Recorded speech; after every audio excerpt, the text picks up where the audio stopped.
Mga hindi pa pamilyar ng bulaklak ng halamang lagundi, ito masdan yung mabuti. Ang mga buds na pabukad pa lamang. At ang iba naman ay bukad na at ito ay nagkukulay yellow na medyo brown kapag tumatagal na at nagkakaroon ito ng buto.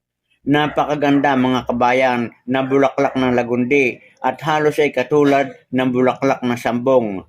Lagundi mga kabayan ay maraming health benefit sa ating kalusugan at ito ay nagtataglay din ng anti-inflammatory properties.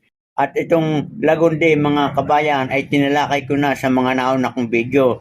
At kung gusto niyo kompletong detalye ay tingnan na lang ninyo sa aking page. Ang halamang ito mga kabayan ay nagtataglay din ng anti-inflammatory properties at ito'y mainam sa pananakit ng kasukasuan, nagpapababa ng lagnat at mabisa din sa ubo at sipon at nakakapagpatalsik din ito ng mga bulati sa tiyan. Magandang araw mga kabayan.